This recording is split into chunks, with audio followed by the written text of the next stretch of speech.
number 103, People of the State of New York versus Jakim Grimes.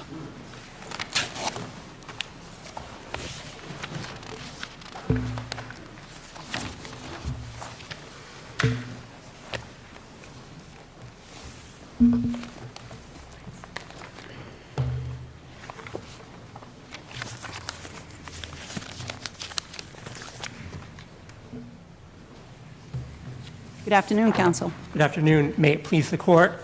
My name is Joseph Perry, the law firm of Baker Botts, and I represent the appellant, Mr. Jakim Grimes. May I reserve 1 minute for rebuttal, Your Honor? Yes, of course. 4 years ago, and people... Counsel, I'm sorry, just a quick question on the procedural posture of the case. Is it proper under 460.30 for a client in the position of your client to have sought leave at the Court of Appeals, or as was done here at the Appellate Division, to file the late leave application with this court?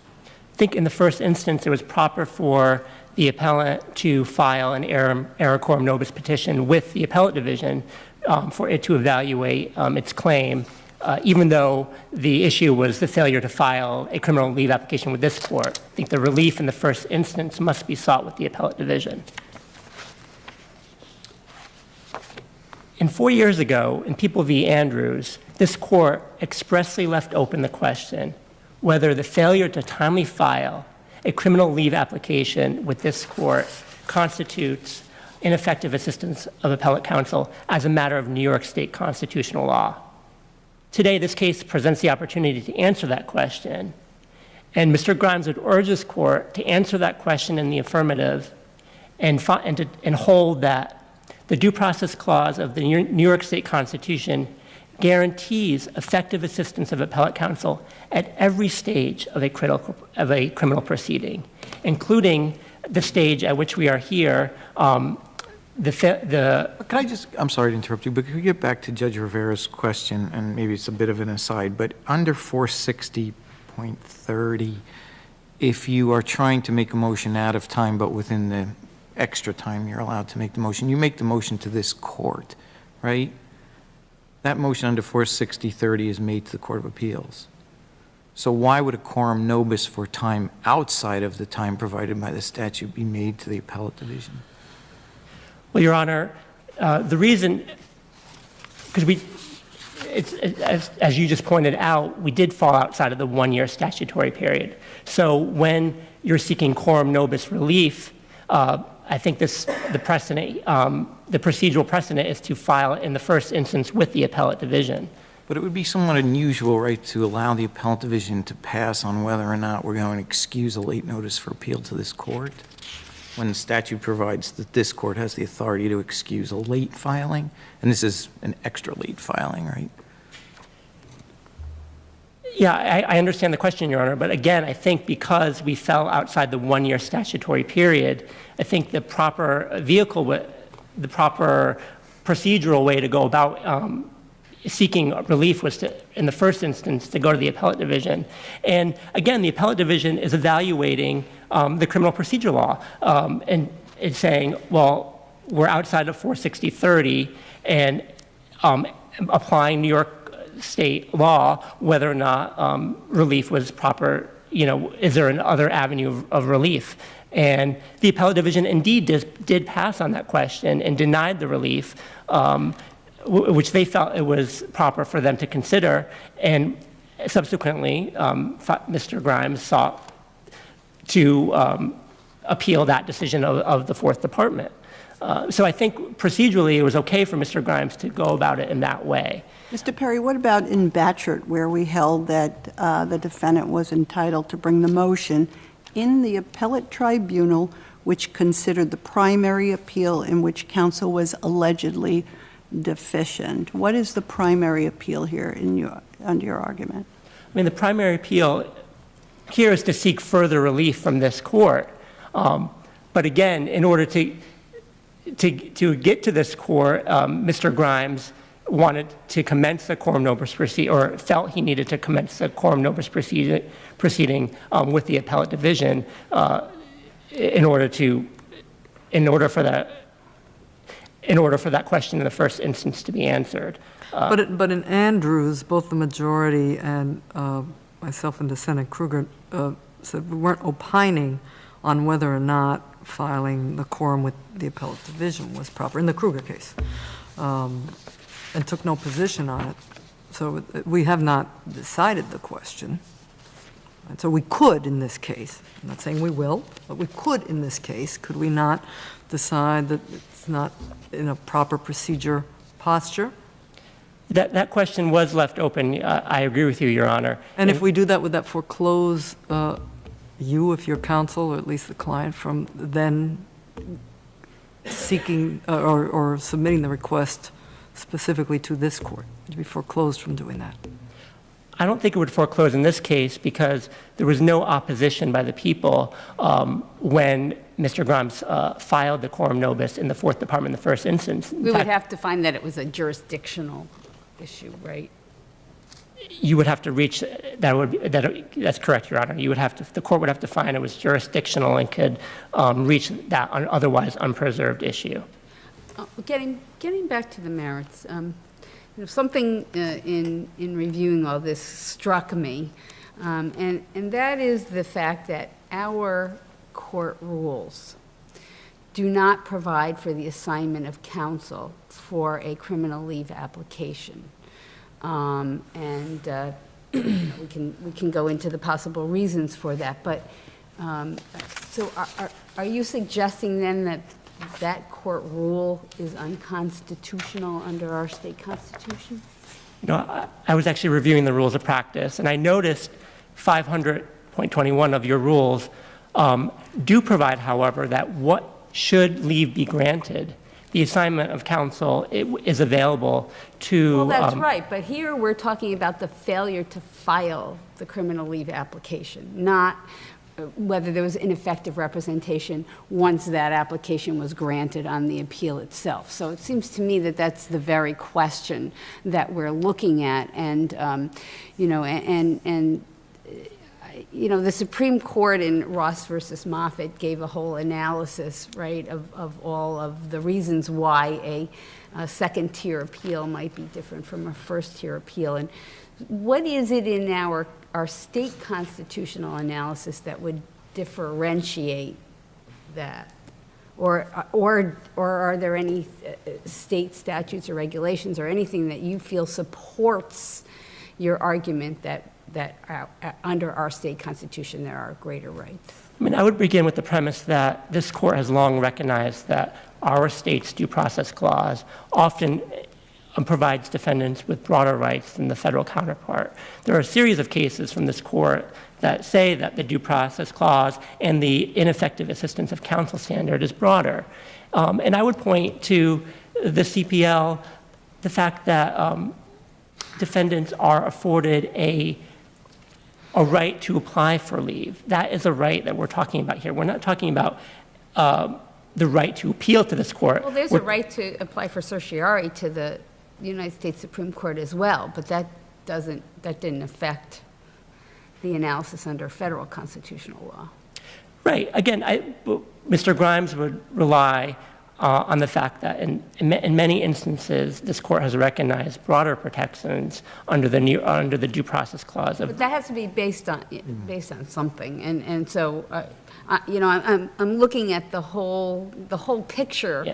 Of our court rules, and we recently said that you don't have the right to counsel in a poor person application, and I realize there are some differences between the two, but one might argue that there are also some similarities. So what is it in that, particularly about our jurisprudence or our state law that would argue in support of your analysis? Yeah. I mean, I think the fact that this court has broad powers under the CPL to make decisions on direct review of powers to look at errors and defects of law, both that occurred at the appellate division and in the court of first instance. CPL 470-35 vests this court with broad jurisdiction to review issues of law, mode of proceedings error.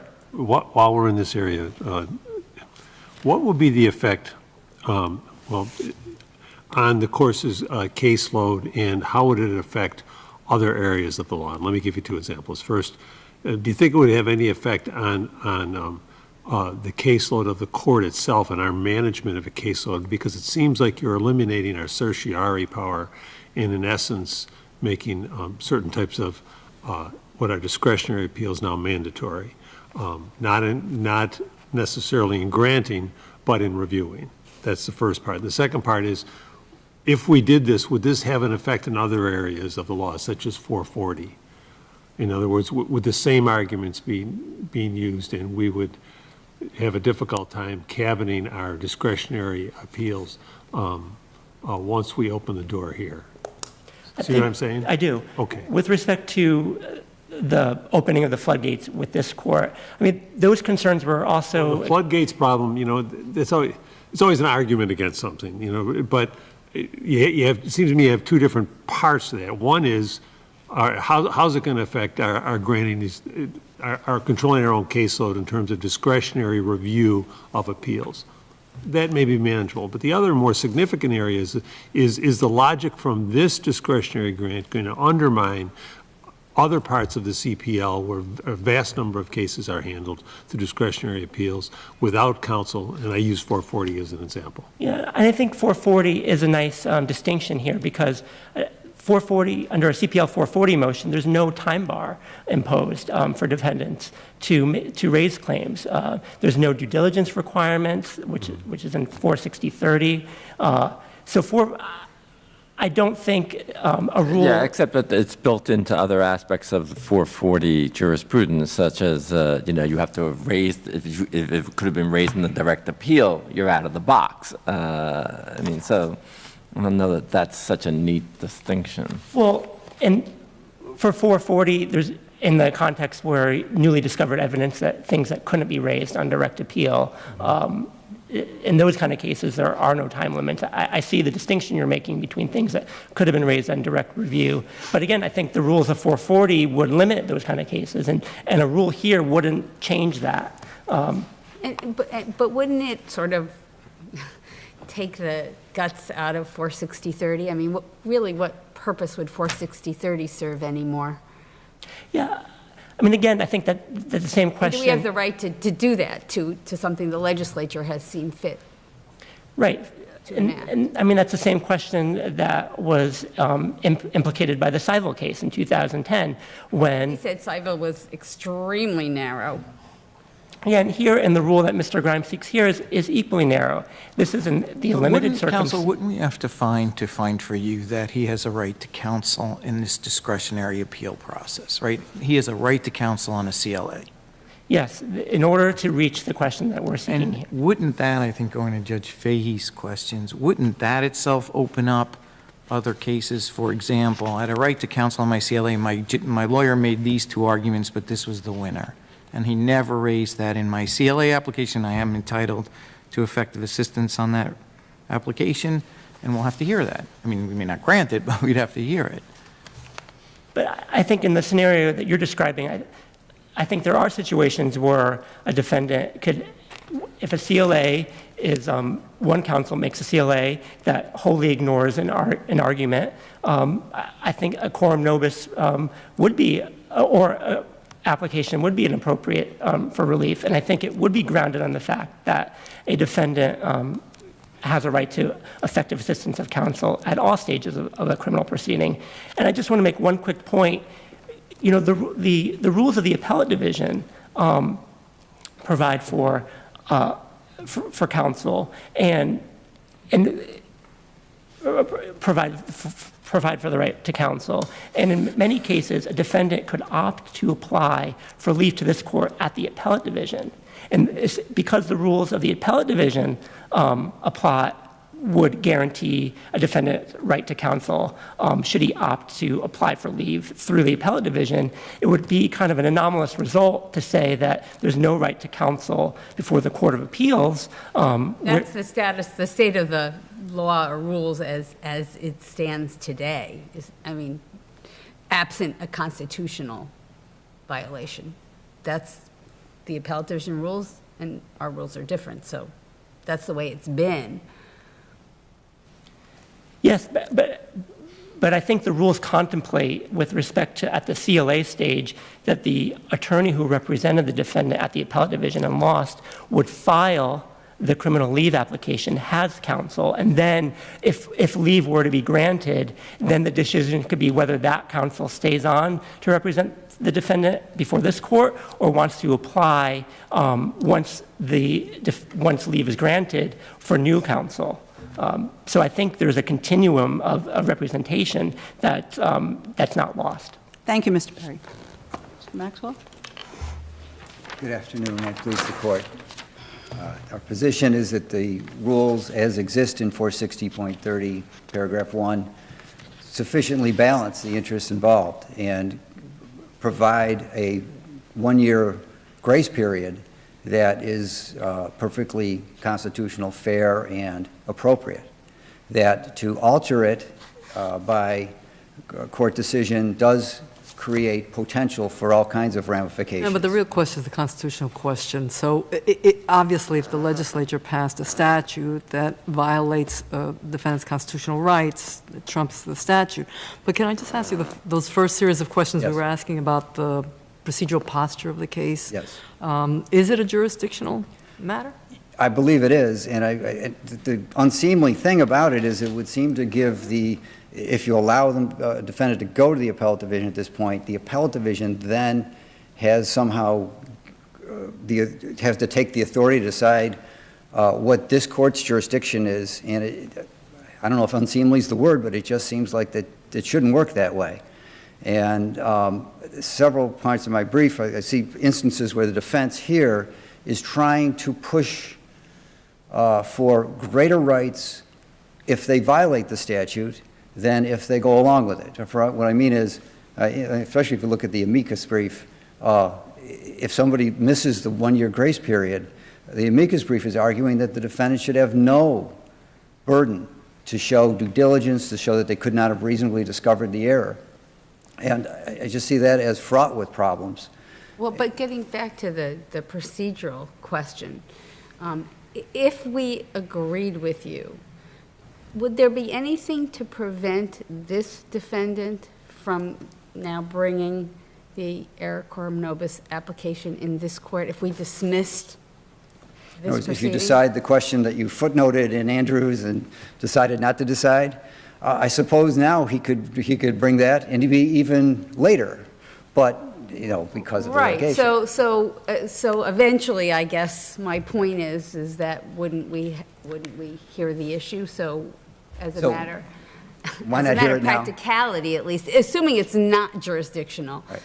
What would be the point?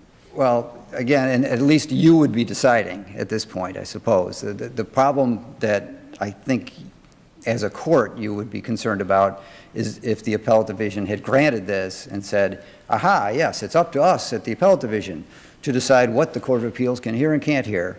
Now, that does happen in the applications when a Mr. defendant Maxwell, it chooses- happens more times than I'd want to say. What we hear. But you don't want it even more, I hope. You don't want to make it worse. Well, it's a legitimate argument. But I think there are also, this does lead to policy questions that you haven't decided and are important. Where do we draw the line? Is there finality for crime victims, for when we know we can safely get rid of the evidence, when we know we can tell the trial court, this Counsel, case is done? Did you raise this question with the appellate division? No, right? No. You didn't file any objections, so isn't it somewhat unfair? He sort of filed it, you could have ended it at that point, he then could have sought relief here to now raise it with us? Well, Your Honor, to be honest, I made an error. When I came in, I was kind of mystified by the whole thing, and I was kind of wondering, why is the appellate division going to be able to do this? But I didn't think they could do it, but I let it go and let them figure it out without me. And that was my error. The attorney on the other side, I actually felt bad for him at that point, that he was now claiming his own ineffectiveness. But I thought, well, the appellate division will decide this. And when they said motion denied, there are multiple grounds that come to mind of why they said that, and to say now that they erred as a matter of law and saying that, I don't think he can say that. So let's go to, as you say, his attorney admits the error. Isn't the case then different with respect to some of the questions that were posed to counsel?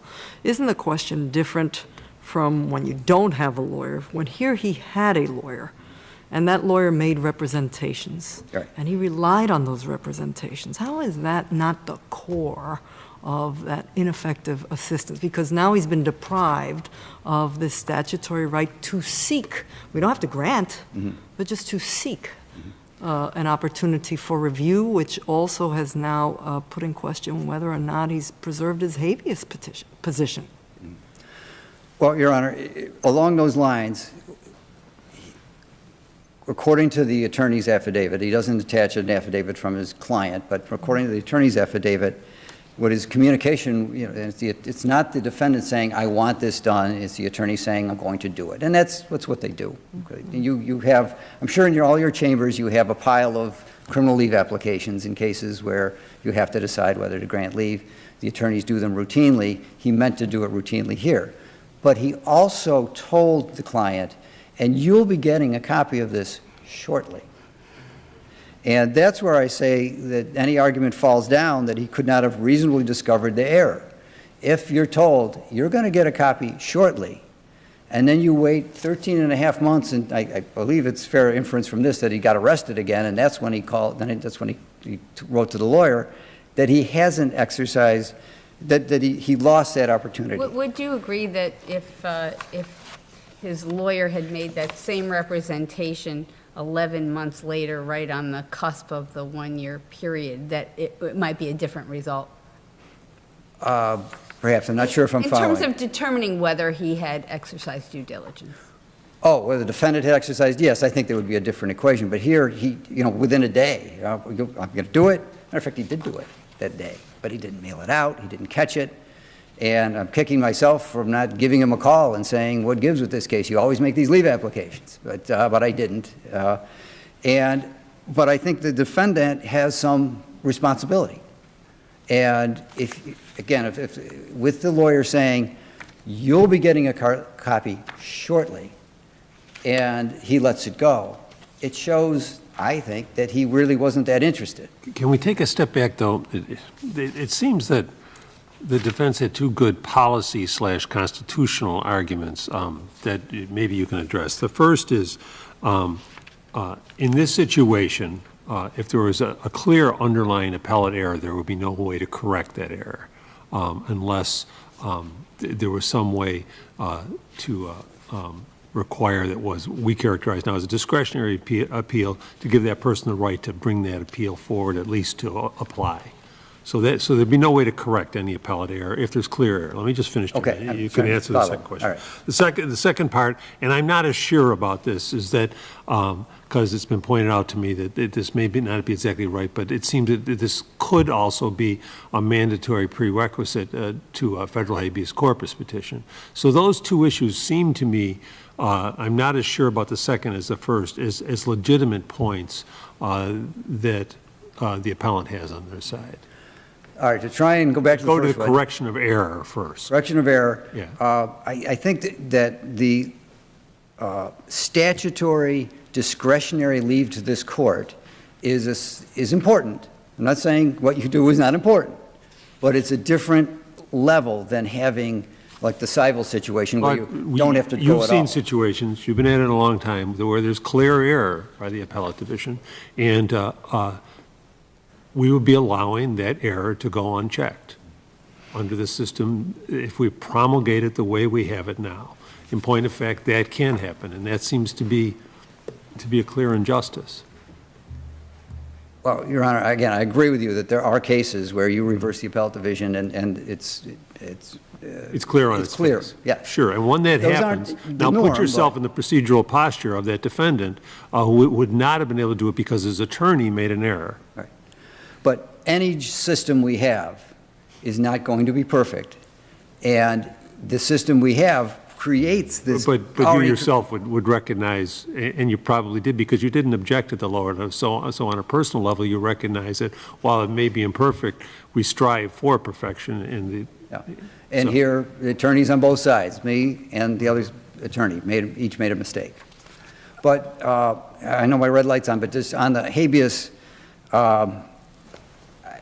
again, the ability of the federal court to intercede, I would think that that's up to them, how they handle that. If they feel that they have to make an exception to the exhaustion Exhaustion of requirement. remedies argument. Yeah, Right. and I would leave that to them, rather than to you to try and figure out what federal court would do if they're faced with this situation and an applicant says, oh, I was shut out from this because of my attorney.